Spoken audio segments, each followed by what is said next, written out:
La Rome antique, admirée pour ses lois, vivait aussi avec des drogues puissantes. On en connaissait les effets et pourtant on les utilisait quand même. Voici donc comment un empire s'est maintenu sous substance. Le vin. Quand on parle de drogue ou de substances modifiant l'esprit dans la Rome antique, on imagine souvent quelque chose de marginal, de caché, presque honteux. En réalité, c'est tout l'inverse. Ces substances font partie du quotidien et le vin est de loin la plus importante. À Rome, le vin est partout. Il accompagne les repas, les fêtes, les cérémonies religieuses ainsi que les funérailles. Il est consommé par tout le monde, que ce soit l'esclave, le soldat, le citoyen ou bien encore le sénateur. Ce n'est pas un luxe réservé à une élite, c'est un produit de base. Mais attention, le vin romain n'a rien à voir avec celui que nous buvons aujourd'hui. D'abord, il est presque toujours coupé avec de l'eau, boire du vin pur est mal vu. C'est perçu comme excessif, voire dangereux. Les auteurs antiques associent souvent cette pratique aux barbares ou à une perte de maîtrise de soi. Autrement dit, quelqu'un qui boit du vin pur est quelqu'un qui ne se contrôle plus. Horace et Sénèque le rappellent régulièrement, le bon citoyen boit avec modération, ce qui ne veut pas dire qu'il ne boit pas. Ça veut tout simplement dire qu'il boit dans un cadre socialement accepté. La fabrication du vin explique aussi cette pratique. Le raisin est foulé dans des pressoirs en bois ou en pierre. Le jus, le mou, est ensuite versé dans de grandes jarres en terre cuite appelées dolia. Elles sont parfois enterrées partiellement pour stabiliser la température. La fermentation est naturelle, sans levure ajoutée. Le résultat est un vin souvent épais, trouble et parfois très fort. Pour le rendre buvable, on ajoute de l'eau, mais pas seulement. On peut aussi y mettre du miel, des herbes ou bien encore des épices. Chaque mélange a ses effets, son goût et parfois sa réputation. Pline l'Ancien décrit par exemple le vin de Falerne, produit en Campanie. C'est l'un des crus les plus prestigieux de l'Empire. Certains amateurs savent déjà distinguer les origines, les années et les qualités. Une forme primitive de culture œnologique existe bel et bien. Mais le vin n'est pas seulement un plaisir, il est aussi vu comme un stimulant. Beaucoup d'auteurs lui prêtent la capacité de réchauffer le corps, de renforcer le courage et de valoriser les relations sexuelles, à condition toujours de rester dans la mesure. Car l'excès inquiète. Pline l'Ancien décrit des buveurs chroniques, le teint pâle, des tremblements, des troubles du sommeil, accompagnés de comportements incontrôlés. Il ne parle pas encore d'alcoolisme, mais il en décrit clairement les symptômes. Pour lui, c'est un danger social. Sénèque va dans le même sens. Il observe que l'ivresse prolongée ne crée pas les défauts, mais les révèle. Il fait tomber les barrières morales. Il décrit des hommes capables de fonctionner en société tout en buvant énormément, ce que nous appellerions aujourd'hui des alcooliques fonctionnels. Le vin a aussi une dimension religieuse essentielle. Il est offert aux dieux, versé sur les autels et partagé lors des banquets funéraires. Les fêtes dédiées à Bacchus autorisent même temporairement des comportements normalement interdits. L'ivresse y est tolérée, parfois valorisée, mais uniquement dans un cadre ritualisé. Et puis, il y a l'armée.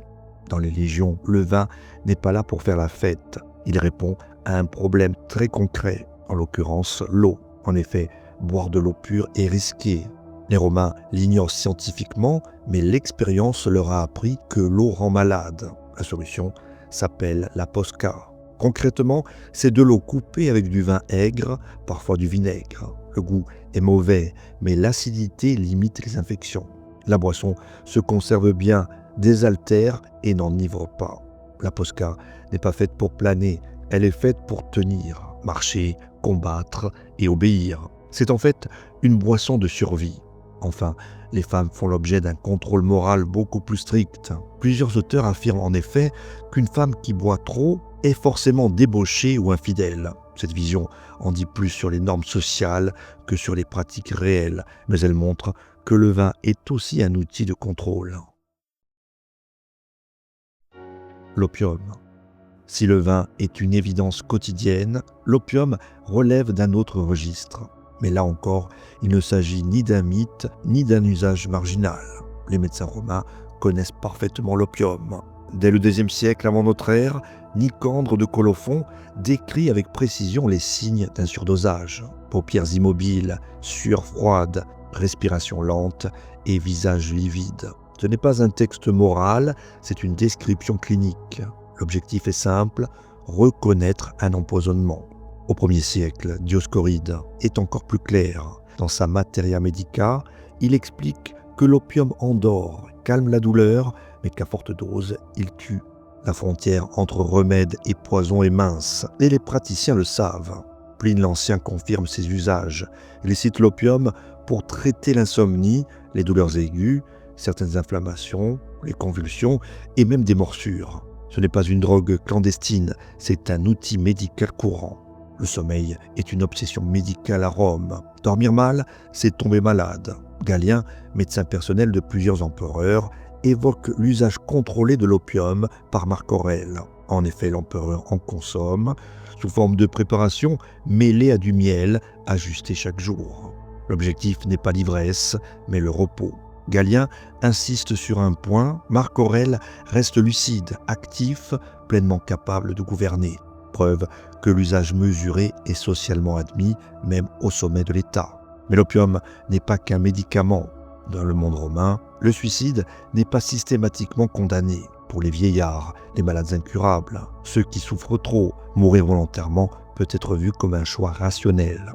En effet, plusieurs sources évoquent des morts provoquées par ingestion d'opiacés, sans condamnation morale. La même substance peut aussi devenir une arme politique. Le cas le plus célèbre est celui de Britannicus. En 55, selon Tacite, il est empoisonné sur ordre de Néron. Le poison est préparé par Locuste, spécialiste des toxiques. Britannicus perd la voix, puis la respiration et s'effondre. Tacite ne nomme pas la substance, mais décrit un poison agissant sur le système nerveux, compatible avec des opiacés ou bien des mélanges similaires. Les médecins romains connaissent aussi les effets à long terme. Galien rapporte le cas d'un jeune esclave alcoolique qui développe fièvre, insomnie et délire avant de mourir. Son message est clair, même les substances légales peuvent tuer si elles sont mal utilisées. Les plantes. Les Romains savent depuis longtemps que certaines plantes ne soignent pas seulement le corps, mais modifient aussi l'esprit. Ces usages ne sont pas clandestins, ils s'inscrivent dans une pratique médicale et rituelle bien documentée. Parmi les plantes les plus redoutées figurent la mandragore, la jusquiame, la belladone et le datura. Elles contiennent des alcaloïdes puissants capables de provoquer hallucinations, confusion, délire et perte de conscience. Dioscoride insiste sur un point, le dosage. À faible dose, ces plantes peuvent soulager. À forte dose, elles rendent fou ou tuent.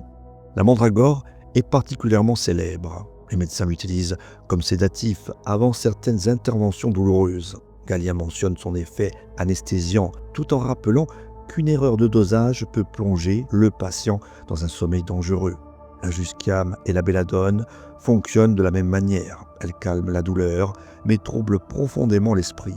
Pline l'Ancien recommande de les réserver aux praticiens expérimentés. Un autre cas intéressant est celui de l'absinthe.